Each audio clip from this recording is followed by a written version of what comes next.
What's up, Wizards? It's Dev and Igby's head and tail from Mtg. We like that magic stuff. We got some more Kaldheim previews for you, y'all. It's almost done. We got one more day of spoilers after this, but honestly, today was one of the better days of spoilers we've gotten all spoiler season. Wizards saving some of their best for last, and most of the cards from today were certified bangers, so let's go ahead and get to it. Now, there were some lower rarity things that I think are worth pointing out today, like way down, just 1 black mana for a sorcery. As an additional cost to cast it, exile a creature card from your graveyard. Your creature gets -3/-3 till end of turn. Just pretty decent removal here. I do think the sorcery speed wrecks an awful lot of what this card could be, but for just 1 black mana and 1 creature from your graveyard, this is probably going to be better than Necrotic Wound in a lot of situations, and I really like Necrotic Wound. But let's move on to the last uncommon we'll talk about today, actually, and that's Glacial Detention Pillar. GDP is 3 mana, 2 and a blue for a snow artifact. You can pay a snow mana and tap it to tap target artifact or creature. So it's an icy manipulator that doesn't tap lands, so it's really bad. I mean, it's not going to see any standard play or anything, but even if they reprinted Icy Manipulator, it wouldn't see any standard play. Matter of fact, they reprinted Icy in, like, Dominaria, and no one cared. People mostly forgot that it was ever reprinted, so I think they could have just gone with Icy here. It would have been fine, but instead we get a 3-mana thing that taps stuff down. The problem is that you can't use any mana. It can only be snow mana, but that should be pretty easy. In limited, your entire mana base is snow mana most of the time, so shouldn't be too much of a problem to make this a decent card that's effectively removal in blue for limited, so long as you've got a mana to pump into it every turn. But let's move on to the rares and mythics from today. We saw some cool stuff, but we also saw Dream Devourer. Sorry. It's got really awesome art, and it's named after a Pokemon attack, almost. It's almost Dream Eater. I think we already got Dream Eater, actually, a few sets ago. But anyway, Dream Devourer is 2 mana, 1 and a black for a 0/3 Demon Cleric, so cool creature types. And each non-land card in your hand without Foretell has Foretell. Its Foretell cost is equal to its mana cost reduced by 2. Whenever you foretell a card, Dream Devourer gets +2/+0 until end of turn. I'm just pretty sure this card is stinky. I'm fairly sure this it's pretty bad. You know, I don't have too much more to say about it. I mean, I'm always looking out for good black 2-drops, and this just doesn't really do it for me, my friends. I just don't know what else to tell you. I mean, I'm sure there's some sneaky stuff you can do by giving every single card in standard Foretell. Don't get me wrong, there's probably some fun play lines and whatnot, but I'm just not really too interested in this, and maybe I should be more interested in it, but for the most part, it's a 2 mana 0/3 that's not going to do anything until your next turn, at which point it just foretells a card and probably doesn't even cast it. I'd rather play a 3-drop the turn after this than foretell a card. I don't know. The play sequences look like there might be some potential there, but it also looks like they're very, very slow for a format like Standard. So I'm just not too sure I like Devourer too much, although I do like his steez. So let's keep it pushing to Dragonkin Berserker. This is a pretty cool card. This is 2 mana, 1 and a red for a 2/2 human Berserker with first strike. Boast abilities you activate cost 1 less to activate for each dragon you control. And you can boast this for 4 and a red to create a 5/5 red dragon creature token with the flying. So this is somewhat sexy, although not incredible, right? It can still get like stomped or shocked or eliminated or heartless acted, like pretty easily, just as easily as any 2-drop, before it actually creates any real value, because it won't be creating value for you until a good ways on into the game, most of the time. And, you know, even the first ability, the first ability is First Strike, which I think actually makes the card, like, decent on the first couple of turns. First Strike is always an underrated ability, and it's actually really kind of good right now, especially against a lot of these aggro decks, but in any case, I mean, a First Strike on a 2/2 won't really help you much against like a Lovestruck Beast or Kazandu Mammoth, so do keep that in mind. But against other aggro decks, it's not too shabby. But in any case, this isn't going to produce too much value until like turn 5, turn 6 if you don't get your land drops. And when it does, though, I will say it takes all your mana that turn, which is a real concern. But it can go from 2-drop into, you know, converting into a 5/5 flyer effectively. I do like this card. I think that it's probably going to see some amount of play eventually. Whether it has to wait on rotation or not, I'm not sure. But this looks good enough to eventually see some amount of play because, again, these 2-drops that create late-game value, they act as mana sinks. They do more than just be 2-drops. I like them every time. So I think this is probably going to see play somewhere, even outside of, like, Dragons decks. I don't think you have to play a Dragons deck or a Boast deck to make this a decent card. I think it's just good on its own. So let's move on to Righteous Valkyrie. This is 3 mana, 2 and a white for a 2/4 Angel Cleric with flying. And whenever another Angel or Cleric enters the battlefield under your control, you gain life equal to that creature's toughness. As long as you have at least 7 or more life than your starting life total, creatures you control get +2/+2. So it's an Angel and a Cleric, so it goes really good in either one of those decks you might be building. I know people are going to want to see Angels decks at the beginning of the season, and I'm going to be making them. Angels actually looks like a kind of a strong tribe, dare I say. I'm not sure that they're super competitive or anything, but I've seen some cards for Angels that made me think that deck might actually be pretty good, and this is actually definitely one of them. I mean, like in the Speaker of the Heavens deck, for instance, which could be Angels or Clerics, mind you. The deck already wants to get to 27 life and start doing broken stuff, so this is just like now Speaker of the Heavens suddenly creates 6/6 tokens and swings for 3. That's just not too bad at all. I kind of really like this thing, although I'm not sure that it's actually very good. Let me put it that way.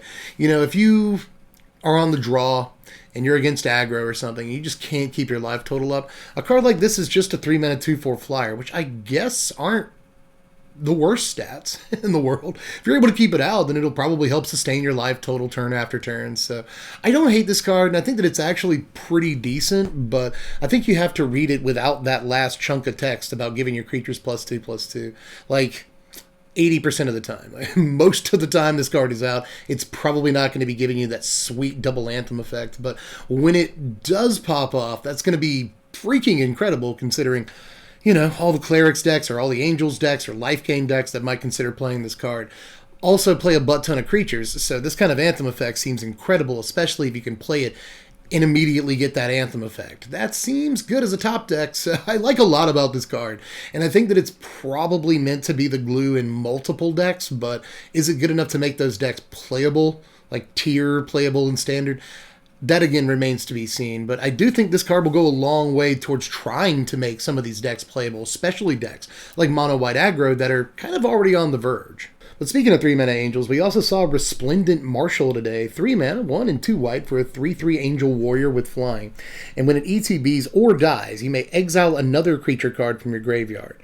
When you do, put a +1/+1 counter on each creature you control other than Resplendent Marshal that shares a creature type with the exiled card. I want to like this more than I do, right? It just seems to be a fair amount of restrictions. You have to have a creature in your graveyard. That creature has to share a type with the other creatures on the battlefield. You can't actually exile Resplendent Marshal itself when it dies, although an ETB trigger and a dies trigger are really, really good to have on the same card with at least somewhat decent stats. You know, obviously it reminds me of Resplendent Angel, not just because of the name, but because of the stat line for the mana cost. The power to weight ratio is the same as Resplendent, and I think Resplendent's the better card, but Resplendent's not available to play in Standard. You can play Resplendent in Historic, can't you? Yeah, I think you can. I think in that format it's probably the better card in your Angels deck, but as far as this goes, I assume you're mostly going to be playing it in Angels or Warriors. It's a Warrior too, so you could be doing that, but if you're playing it in Angels, first of all, your 3-drop slot is getting a little bit crowded, but I think this probably ends up making the cut in some number because it's got decent stats, threat on the board, it's got evasion, your opponent has to deal with it, but even if your opponent deals with it, it already did something when it entered the battlefield a lot of the time, especially in this format where we've got a lot of low-end removal, so if you play a 2-drop, you really can't rely on it staying around, so you know, there is that. But then you have to play a 1-drop too. Like if your opponent kills your 2-drop, yeah, you have a creature to remove on turn 3 to this when it ETBs. But do you have any other creatures to get the bonus? Do you? I'm not sure that you do. But you know, later on in the game, I can imagine this being a decent top deck that threatens the board. It does something when it ETBs, so even if your opponent deals with it, at least it did something for you. And when your opponent deals with it, it gives your other creatures, you know, that +1/+1 again. So, you know, it's kind of a must-answer threat that already does something whether or not your opponent answers it, and if they do have the answer, it does something again. So, like, that seems like a competitively playable card to me on its face, because, you know, no matter what, you're probably going to get some value, but there are some hoops you have to jump through. The value's not guaranteed, and that's where I kind of balk at a card like this, but maybe the stats are good enough on their own. But moving on, let's look at Birgi, or Birgi? I like Birgi. like to eat Birgis. Let's look at Birgi, God of Storytelling. And that is, I love the art on this card. It perfectly captures storytelling. But it's 3 mana, 2 and a red for a 3/3 legendary god. And whenever you cast a spell, you add a red mana. Until end of turn, you don't lose this mana as steps and phases end. That's a bonkers ability, by the way. Let me just pause to say, those lines of text are absolutely banana bread. But creatures you control can boast twice during each of your turns rather than once. And then on the other side, there's Harnfell, the Horn of Bounty. It's 5 mana, 4 and a red for a legendary artifact. Discard a card, exile the top 2 cards of your library. You may play those cards this turn. Now, all of the gods go with their legendary artifacts, but I think I like the way this one goes with its legendary artifacts more than a lot of the other ones. You know, even if you've just got red card draw spells that make you discard cards and whatnot, that still really works no matter which side of the card you've got in play. But I'm again assuming that you have both sides. Card draw spells work really well, but especially blue card draw spells you don't actually lose any cards in your hand to are incredible too. You know, if you just play red blue and play stuff like Opt, or stuff that gets you actual card advantage in a frantic inventory or whatever, then suddenly this looks absolutely unbelievable. Like it's going to make all the mana for you in the world in a given turn. But again, even just like Cathartic Reunion, you're drawing a bunch of cards, you can just discard the extra cards that you draw to, you know, effectively draw more cards, cast more spells, make more mana. It just looks, it looks so unbelievable when you have both sides of this. But even if all you have is Birgi, you're still doing pretty good. It's a little bit slow because you have to cast this on turn 3 and then untap with it on turn 4 still in play.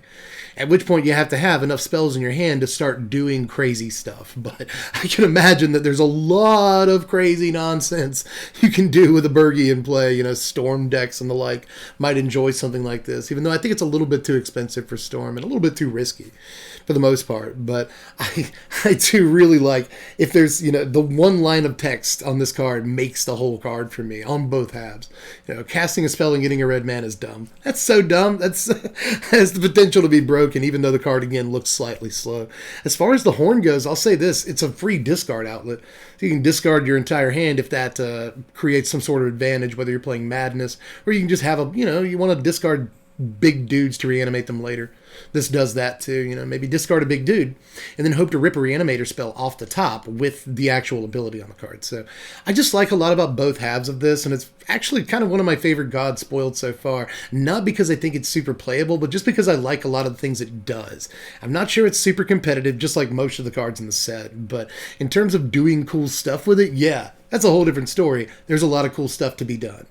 But speaking of doing cool stuff, by the way, here's Orvar, the All form, the newest card so far as I record this video. This is 4 mana, 3 and a blue for a 3/3 legendary shapeshifter with Changeling.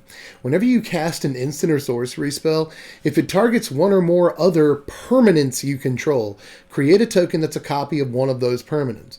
When a spell or ability an opponent controls causes you to discard this card, create a token that's a copy of target permanent. So if your opponent tries to Croxa this, or you just opponent plays Croxa and doesn't order the trigger correctly, by the way, keep that in mind, you get a copy of their Croxa, which is pretty hilarious. That's kind of cute. Same thing with Doom Foretold. You know, Doom Foretold actually goes off, gets sacrificed, makes you discard a card, you discard this, and you get a copy of whatever you want. So that's kind of cute. Note, by the way, that the forced discard ability can target any permanent, even one of your opponent's permanents. But obviously the business into this is that first chunk of text on the card. Note a couple of things. First of all, it's other permanents, so you can't like copy Orvar by targeting him or it or whatever. So there's that. But note too that it's permanent. It's not like non-land permanents. So I've already seen people say you can like buy back Clock Spinning over and over, or buy back Whim of Volrath over and over to effectively copy your lands. So it's like blue ramp in that situation. But obviously things like Clock Spinning and Whim of Volrath. And by the way, yes, Clock Spinning works. The permanent you target doesn't actually have to have a counter on it. I want to throw that out there. But both of these can target permanents. So like things like Whim of Volrath can also just copy a bunch of your creatures over and over as many times as you have the mana for to buy it back. So that's super dumb. But just like imagine that you have a big dude out and your opponent tries to kill it, so you like unsummon it back to your hand or something. Well, you targeted it with a spell, so not only do you get to save your big dude, but you get a copy of it.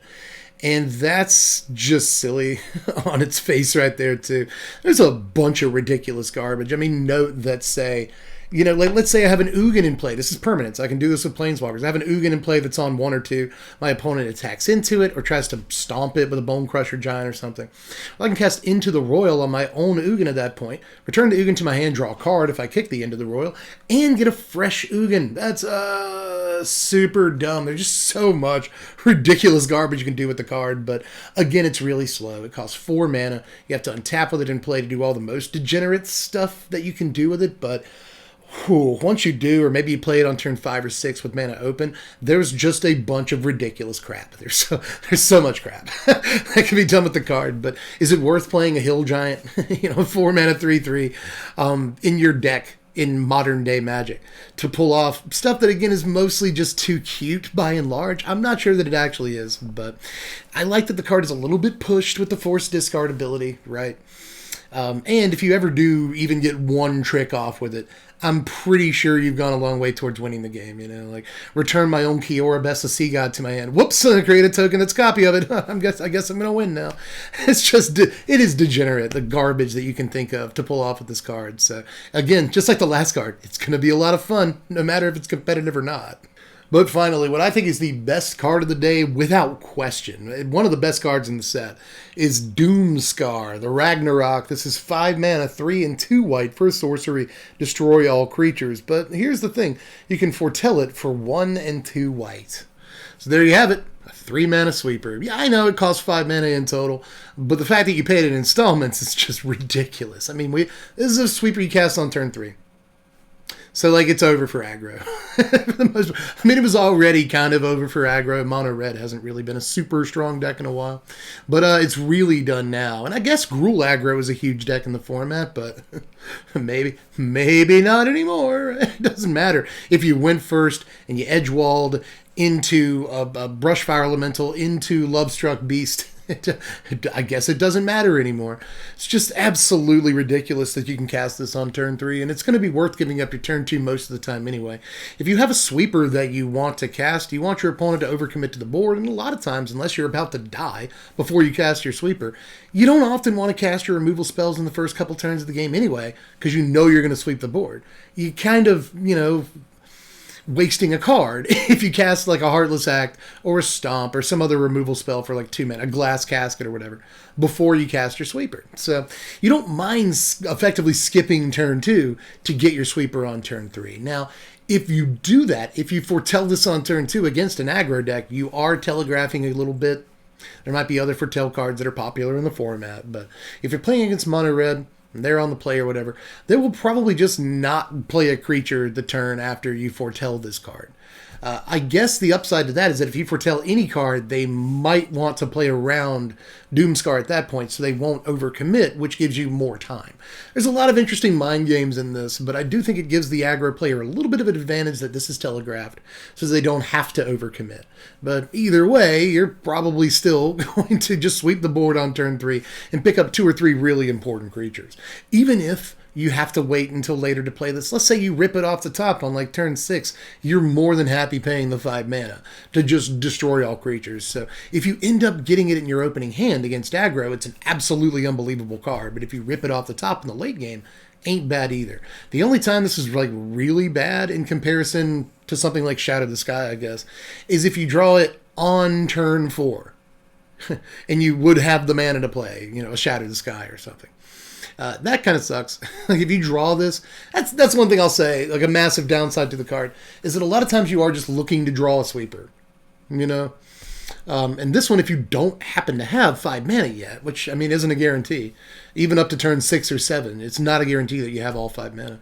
If you draw this on the turn where you really need to draw a sweeper, but you can't cast it, all you can do is foretell it, you might lose the game to that. So I don't think that it's busted or anything, but I do think that the format kind of needed a balanced turn 3 sweeper, and this is nothing if not exactly that. So Doomscar looks really good to me. It's going to see a fair amount of play. I think we can all agree on that. Even if it's a balanced, not broken Wrath, it's still maybe the best Wrath effect in Standard, hands down right now. So I don't see a world where this doesn't end up seeing all the play.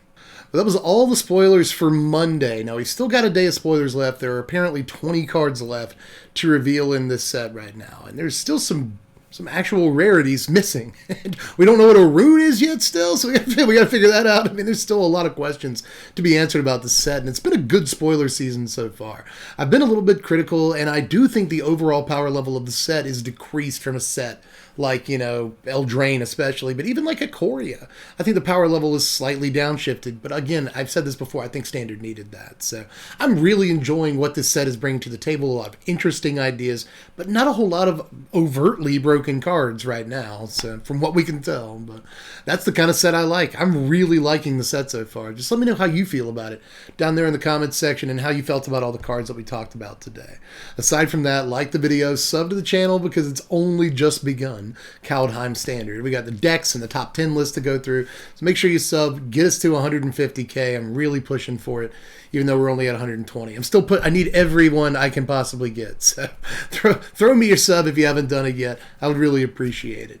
Also, if you want to see me play Magic and other things and talk about Magic, all that stuff, just go to twitch.tv/SBMTGDev. Follow me there. I'm looking to get 3,000 followers. I'm at 2.9K right now. That's a realizable goal. Help me get there. Go to the link in the description and follow me on Twitch. Costs you nothing to do that.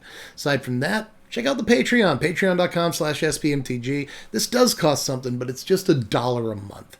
$1 every 30 days to vote on what deck techs and videos and essays and all that kind of stuff that we do during the season. I think it's a pretty good deal. Check it out. Link in the description of that too. But I think I'm done with the self-promotion for now. I just really want to know how you felt about, like, not only the set at large, but everything we talked about today. And yeah, what do you think a rune is? I'm going to ask you, what's a rune? Speculate on that down there. But aside from that, I guess I'm done for this one. So I'll catch you cats later. I'm Deb from The Place. Thanks for watching, my wizards. Spread love and be kind. And by the way, I had cats the entire time. Julie's down here. You just couldn't see her. There she is. There's the baby. And also, Igby is still here. He stayed with me the entire time. There he is. He's holding on to my pants right now. But I actually did have cats the whole time. Sorry you couldn't see them. But anyway, I don't know how to end videos after I say more things after the sign off, but make sure you spread love and be kind. That's really, it's like the most important thing that I say in any of my videos. It's more important than magic cards. Spread love and be kind.